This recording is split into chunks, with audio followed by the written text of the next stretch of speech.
Alright, I'm bringing you this as I smoke a cigarillo. So we're going to be thinking of some philosophical thoughts as I smoke a cigarillo. So here we go.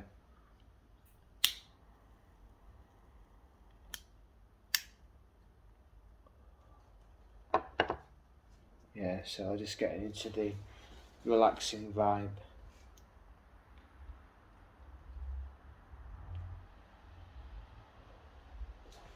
Yeah, that's good. So I bought Apuleius's The Golden Ass the other day, the Robert Graves translation. It's an ancient Roman novel, and it looks really good. Um, I've not read much literature recently. It's been mostly philosophy, so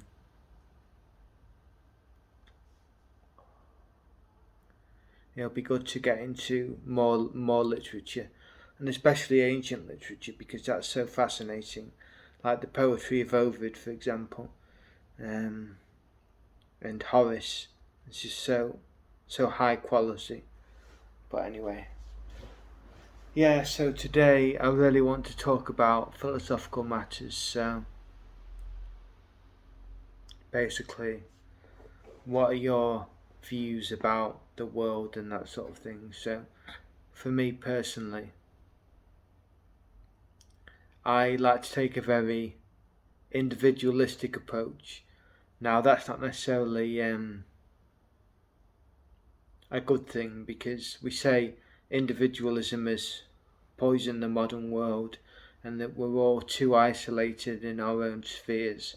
And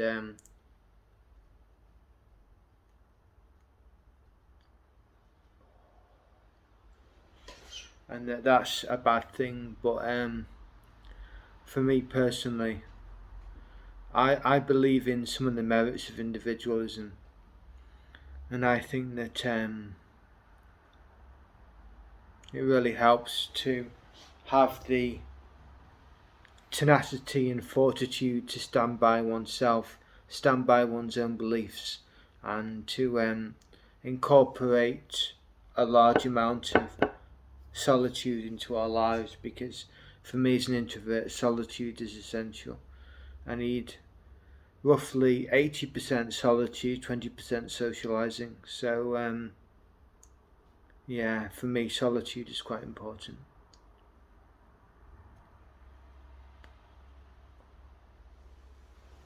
Now,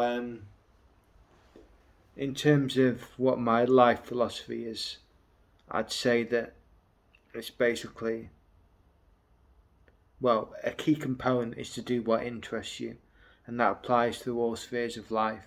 You've got to do what captivates the imagination. You've got to do what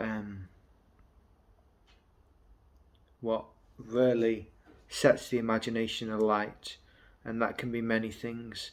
And if you're not doing what really fulfills you, then you're already losing at life because life is so brief, isn't it? And you've got to do what fulfills you ultimately.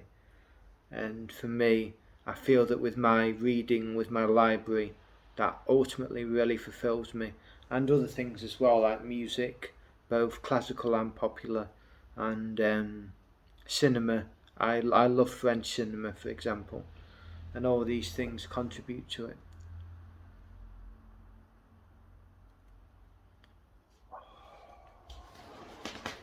Yeah, so really, you've got to think about what it is that interests you, and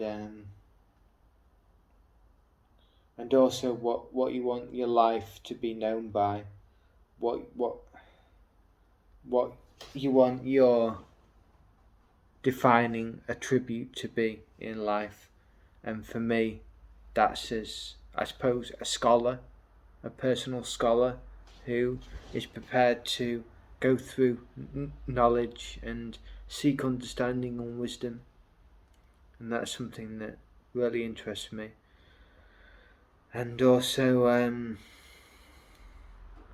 someone who appreciates culture as well, like appreciates the finer aspects of culture, because that's really important as well.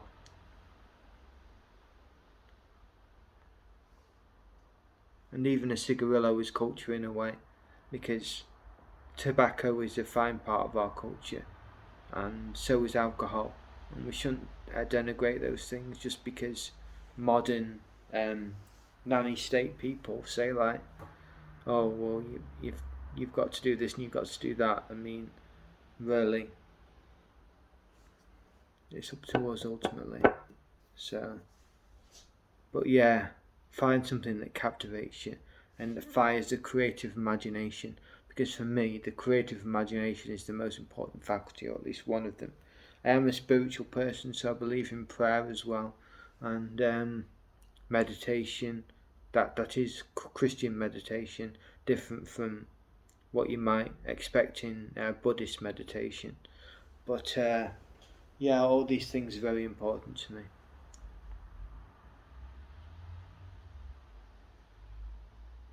Now, what would you say about politics? Well, in terms of politics, I don't really trust politicians or government, and that suits my my bearing as an individualist, because I can't really rely on these larger structures to give wisdom or insight in our lives.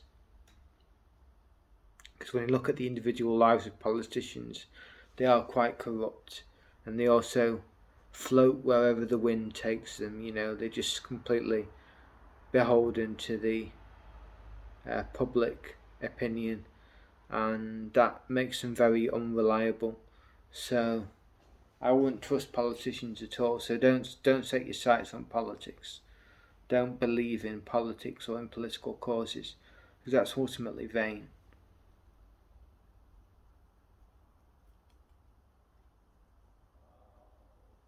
Now, in terms of religion, well, that's up to the individual. But I find there's a lot of very fine things in religion, and the sense that a lot of people are, of course, spiritual but not religious, and that's how I started out before I found religion. Started out as spiritual but not religious, and that's better than being atheist, in my opinion. So if you're going to be if you don't fancy religion, at least try and be spiritual. And there's many ways to implement that spirituality, but for me, religion and spirituality are part of the keys of life, and I won't be without them at all for anything. Oh, I just got to fly in now. That's a pain.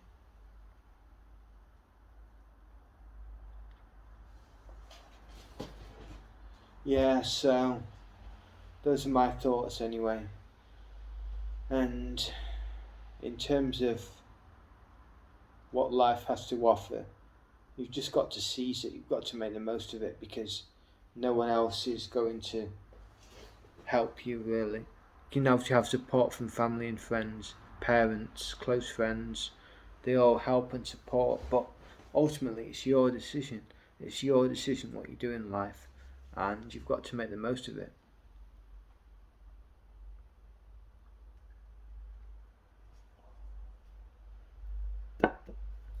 You've got to follow your own interests relentlessly, and obviously try and do things for other people, but the way you help other people the most is by following what inspires you the most. It's the things that inspire you that will lead you on to the greatest heights of life, and so it's very important to do what inspires you. And as I say, for me, that's reading and music and cinema and all those sort of introversive activities. I do spend time with friends and family, but as I say, 80% solitude, 20% socialising, that works for me. Everyone's different, but that's the formula that works for me. So, yeah.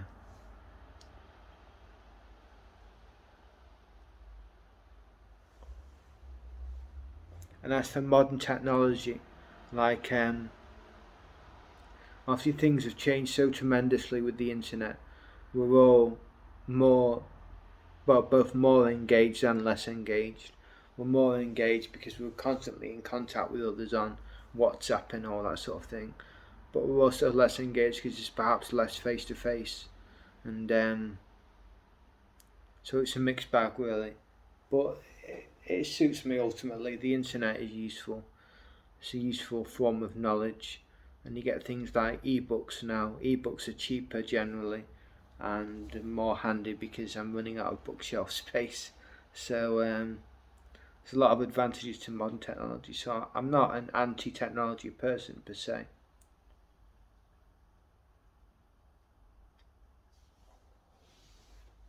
I just am wary of the fact that um, technology could take over our lives to the detriment of more traditional forms like just reading in a library, for example. I like to do that with proper physical books, and I think that's important.